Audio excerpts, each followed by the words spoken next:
বন্ধু আজকে তোকে একটা কথা বলি। হ্যাঁ বল। তোর নাম হচ্ছে মোহাম্মদ মুরাদ হোসেন। হ্যাঁ উপরে আল্লাহ নিচে মাটি, মাঝখানে আমরা মানব জাতি। কথাটা কি সত্য? সত্য। সত্য। তুই হিন্দু না মুসলিম? মুসলিম। মুসলিম। বল বিসমিল্লাহ। বিসমিল্লাহ। বিসমিল্লাহ বলা খারাপ নাকি ভালো? অবশ্যই ভালো। অবশ্যই ভালো। আচ্ছা বন্ধু, তুই যখন প্রস্তাব করতে যাস, প্রস্তাব করার পর দাঁড়িয়ে যখন প্রস্তাব করস, তখন প্রস্তাব করার পর কিরকম একটা দাঁড়ি মারে না? এটা কি সত্য? সত্য। চাইস বন্ধু, তুই মিথ্যা কথা করছিস। মিথ্যা কথা করলে আল্লাহর কাছে ধরা হইবি। সত্য। রাগ করলা? না। বলো সুবহানাল্লাহ। সুবহানাল্লাহ। তুমি যখন বন্ধু বান্ধবদের নিয়ে খেতে যাও, তখন তোমার পকেটে টাকা থাকে, কিন্তু যখন বিল দেওয়ার সময় হয়, কিন্তু তখন তোমার পকেটে টাকা থাকে না। এটা কি সত্য? সত্য। বলো নাউজুবিল্লাহ। নাউজুবিল্লাহ।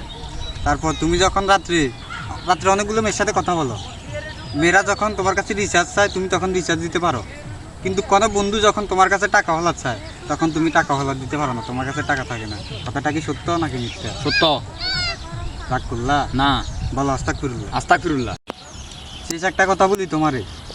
বিসমিল্লাহ বলে পকেটে হাত দিয়ে পকেট থেকে 50টা টাকা বের করে বন্ধু বান্ধবদের জন্য নাস্তার ব্যবস্থা করতে পারবা না? না।